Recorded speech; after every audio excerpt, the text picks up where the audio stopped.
네, 오늘의 말씀의 제목은 주님께서 쓰시는 자, 주님께서 쓰시는 자입니다.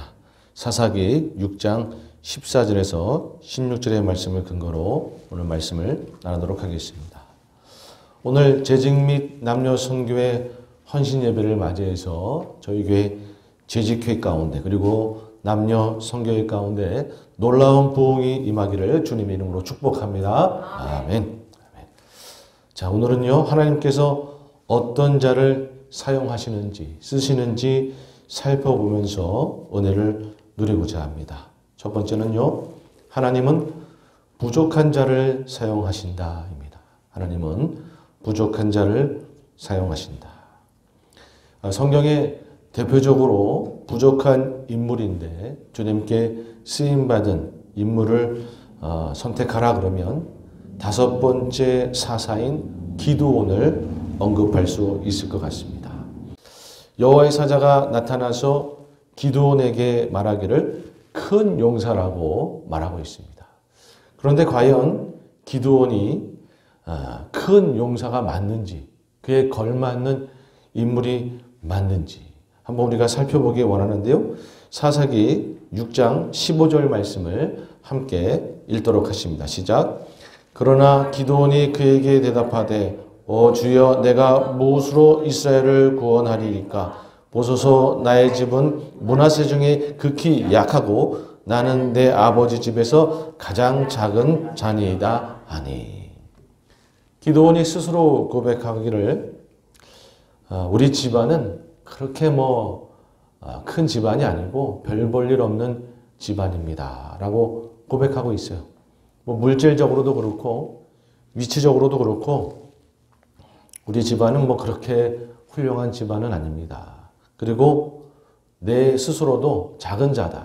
나이도 어리고 집안에서 리더십이 있는 것도 아니고 그렇게 훌륭한 인재도 아니고 나는 그렇게 별 볼 일 없는 그런 사람일 뿐입니다 라고 고백하고 있어요.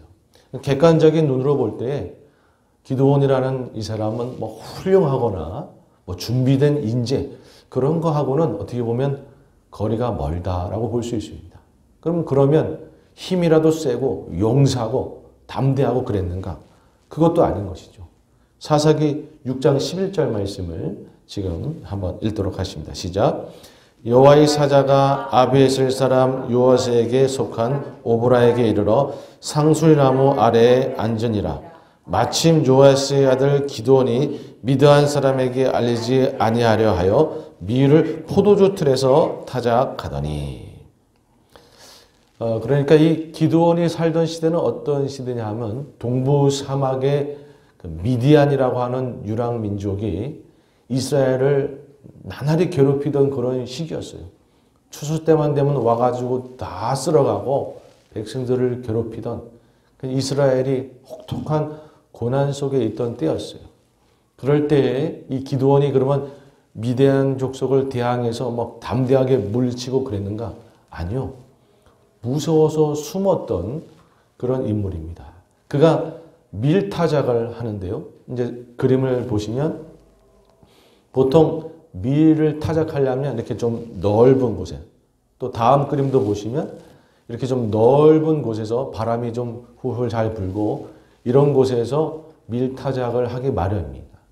그런데 기드온은 어디서 밀을 타작했냐 하면 포도주 틀에 숨어서, 한번 다음 그림을 보시면 포도주 틀은 이런 식으로 사람이 이제 밟고 그러면 그게 흘러가서 다른 구덩이에 포도주즙이 이렇게 모이고, 그러니까 바위를 파가지고 그렇게 하는 거예요. 다음 그림을 한번 또 보시면 이렇게 둥그런 것도 있어요. 그래서 한쪽 구덩이를 파고 두 구덩이가 있고, 그래서 한쪽에서 사람이 이렇게 포도를 밟으면 즙이 한쪽 구덩이에 모이는 것이죠. 또 다음 그림을 보시면 그래서 한쪽 구덩이가 한 요 정도 크기가 돼요. 그러니까 기드온이 그렇게 넓은 곳에서 타작을 한 게 아니라 이 구덩이 속에 들어가서 숨어서 미디안 족속에 쳐들어오면 자기는 안 봤으면 좋겠다. 자기네 밀은 뺏어가지 않으면 좋겠다 싶어서 구덩이에 숨어서 밀타작을 하던 그런 인물이었다라는 것이죠. 여러분, 기드온은 사실 그렇게 뭐 훌륭하고 뛰어나고 준비된 어떠한 그런 인재는 사실 아니었어요. 오히려 하나님이 그 부족한 기드온을 큰 용사라고 여겨주시고 그를 사용해 주신 것이죠. 여러분, 우리 하나님은 어떤 분이신가? 부족하고 연약한 인생이라 그래도 그 인생을 큰 용사로 여겨주시며 사용하시는 분인 줄로 믿습니다. 그저 주님을 의지하고 주님을 바라볼 줄 아는 심령이라 그러면 아무리 부족하고 아무리 연약해도 그 심령을 기꺼이 들어서 쓰시는 분이 우리 주님이시다라는 것이죠. 여러분, 저희 심령도 저희 교회도 주님께서 기쁘게 사용하여 주실 줄로 믿습니다. 오히려 자신이 완벽하다, 온전하다, 훌륭하다 하는 심령은 주님께서 그렇게 기쁘게 사용하지 않는 경우가 많은 것이죠. 가장 대표적인 인물이 예수님을 찾아온 부자 청년 아니겠어요? 나는 이 율법도 지키고 저 율법도 지키고 다 지켰습니다. 내가 뭘 더 해야 됩니까? 나는 준비된 인재입니다. 훌륭한 자입니다. 라고 고백했던 부자 청년. 그러나 예수님께서 내 물건을 다 팔고 나를 따르라 했더니 물질 앞에서 속절없이 주저앉고 예수님을 결국 따르지 못했던 그러한 심령. 그와 반대로 오히려 예수님의 제자들은 부족하기 짝이 없었죠. 그러나 그 예수님의 제자들을 주님께서 불러서 기쁘게 사용한 것 아니겠습니까? 자기가 준비되어 있다, 훌륭하다라고 하는 사람이 아니라 그저 부족하고 주님 앞에 보잘것없다 하여도 겸손함으로 주님 의지할 줄 알고 주님 바라볼 줄 알면 주님은 오히려 그 심령을 기쁘게 사용하시는 줄로 믿습니다. 여러분, 내 스스로가 부족하다고 내 스스로가 보잘것없다고 낙심할 이유도 없고 주님 앞에 주저할 이유도 없어요. 그저 주님 바라보고 주님 앞에 나아가면 주님께서 알아서 우리를 큰 용사로 여겨주시며 써주시는 줄로 믿습니다. 지난 월요일에 저희 교단 국제총회에 신년 할애 예배가 있었습니다. 그 예배에 이제 한 원로 목사님의 간증을 들을 수가 있었는데요. 80이 넘으신 한 원로 목사님이 간증을 들을 수 있었는데요. 그분이 자신이 얼마나 연약한지, 그런데 그런 나를 지금까지 이렇게 주님께서 써주셨습니다. 라고 하면서 자신의 삶의 간증을 나누시는 거예요. 자신이 얼마나 연약한지. 어느 날 어떤 모임회를 가게 됐는데 갑자기 헌금하는 시간이 있게 되었다고 하는 거예요. 헌금을 준비하지 않았는데 헌금을 해야 되니까, 그렇다고 지갑을 이렇게 빼가지고 거기서 돈을 꺼내기도 애매하고, 그래서 주머니에 손을 넣고 지폐를 꺼내려고 하는데 고민이 생기는 거예요. 큰 지폐가 딸려오면 안 되는데, 적당한 지폐가 딸려와야 되는데, 그러면서 이렇게 해가지고 딱 꺼냈는데 적당한 지폐가 딸려왔다는 거예요. 근데 그것을 헌금하고 돌아서서 이제 모임에 나오면서 하나님 앞에 너무 자괴감이 들고, 아니, 내가 지갑에 있는 그 지폐 그냥 다 꺼내서 헌금을 하면 하는 거지. 큰 돈 나올까봐 걱정하면서 주님 앞에 제대로 드리지도 못하고 참 내가 얼마나 주님 앞에 부족한가 라고 하면서 그가 결단하기를, 그 목사님 결단하기를, 내가 앞으로는 어떤 모임이 있어도 어떤 헌금을 할 때가 되어도 지갑에 있는 돈을 다 헌금하리라, 그렇게 이제 결단을 했다 그래요. 그런데 문제는 그 다음이 문제인데, 그 다음부터는 지갑에 5불 이상을 가지고 다니지 않았다라고 하는 거예요. 그만큼 자기가 부족한 인생이었는데 주님께서 자신을 써주시더라라는 것이에요. 여러분, 뭐 우리라고 다를 바 있겠습니까? 참 부족하고 연약한 우리 인생인데, 여러분, 우리가 그래도 주님을 믿고 의지하고 주님 앞에 나아가면 여러분, 주님께서는 기뻐 써주시는 거예요. 내가 잘났다라고 하면서 오히려 교만한 자는 주님께서 물리치시고, 부족함으로 주님 앞에 있는 그대로 나아가면 여러분, 주님께서 우리 심령을, 또한 우리 교회를 기뻐 사용할 줄 믿습니다. 아멘. 자, 두 번째는요, 하나님은 주위를 돌아볼 줄 아는 자를 사용하십니다. 주위를 돌아볼 줄 아는 자를 사용하십니다. 우리 빌립보서 2장 4절 말씀을 함께 읽습니다. 시작. 각각 자기 일을 돌아볼 뿐더러 또한 각각 다른 사람의 일을 돌아보아 나의 기쁨을 충만하게 하라. 아멘. 다른 사람을 돌아볼 줄 아는 자를 주님께서 기뻐하신다라고 말씀하시는 것이죠. 그저 나만 생각하고 나만 그저 걱정하는 자가 아니라 다른 사람을 생각할 줄 알고 다른 사람을 걱정할 줄 알고 다른 사람을 위해 기도할 줄 알고 나눌 줄 알고 여러분 그런 자를 주님은 기뻐하시고 사용하신다는 것이죠.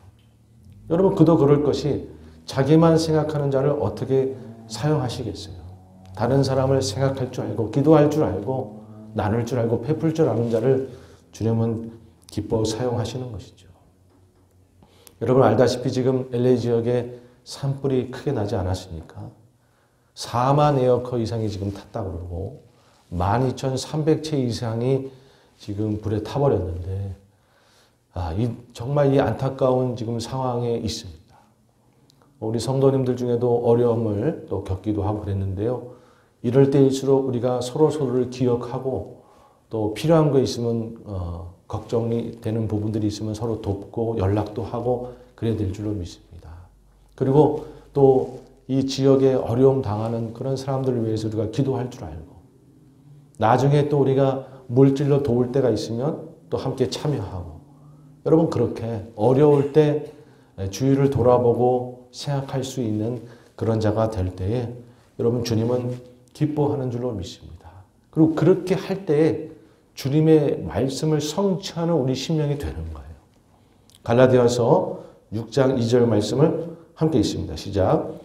너희가 짐을 서로 지라 그리하여 그리스도의 법을 성취하라. 아멘.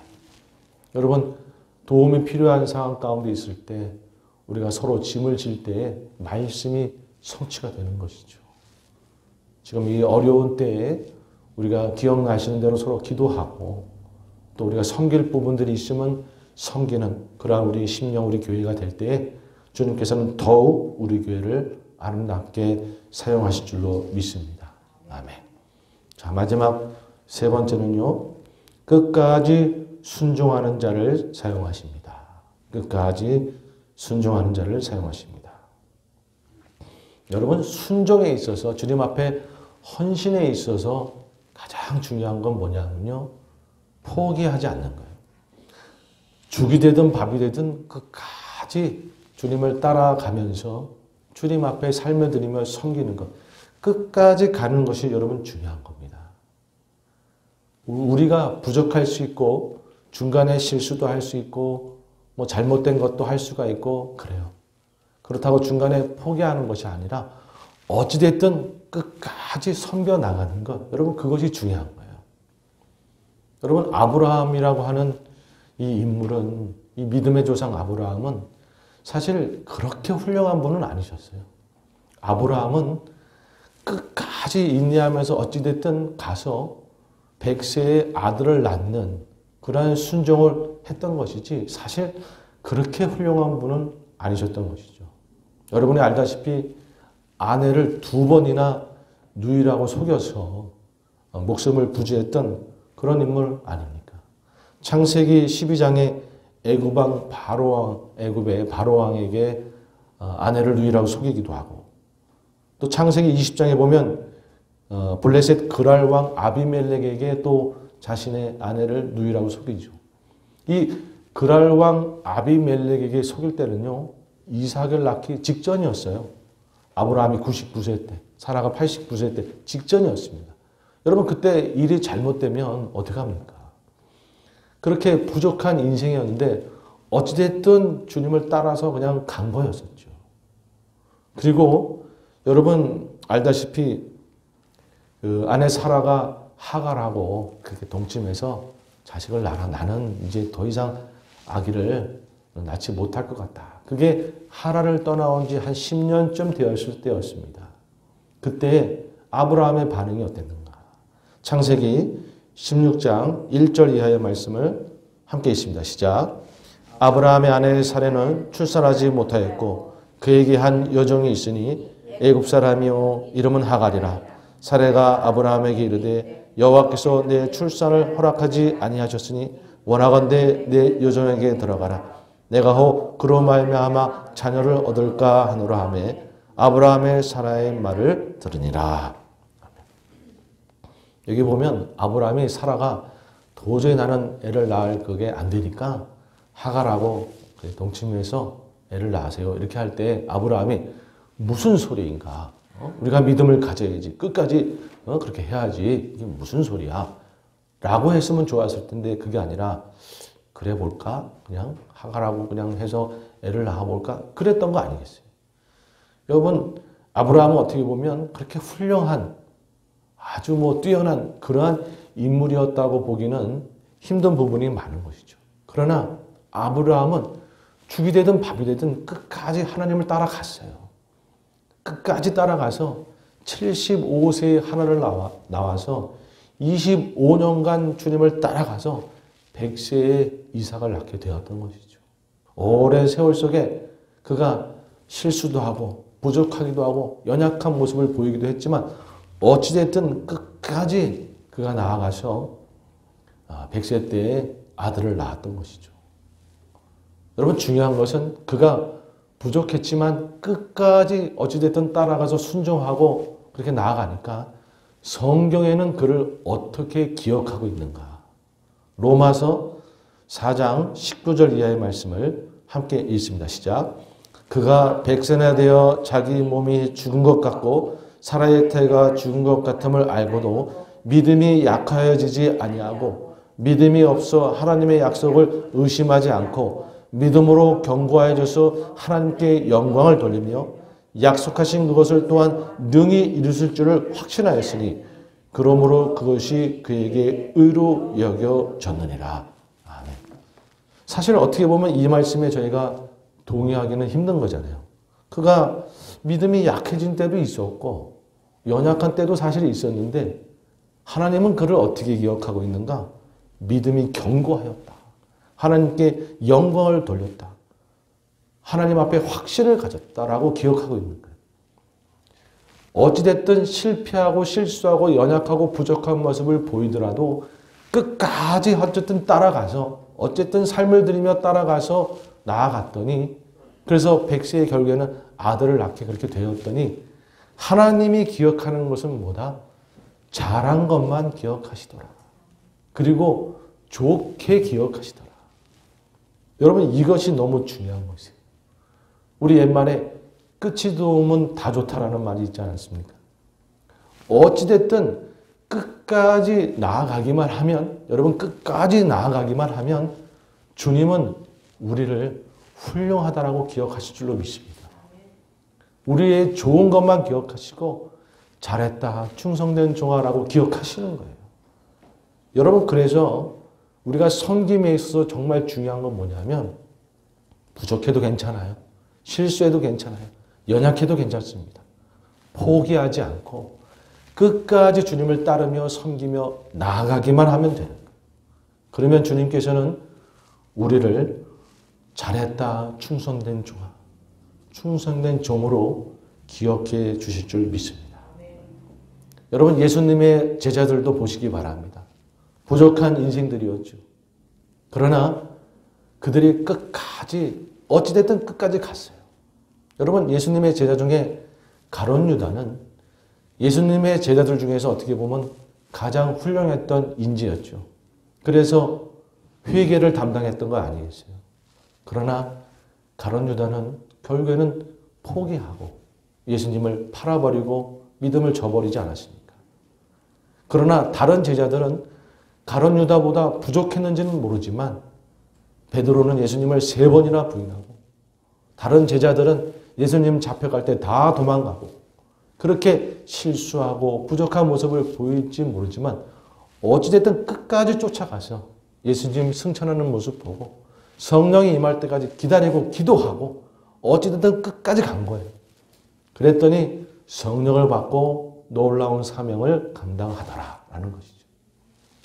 우리에게 중요한 것은 포기하지 않고 끝까지 가는 게 중요한 거예요.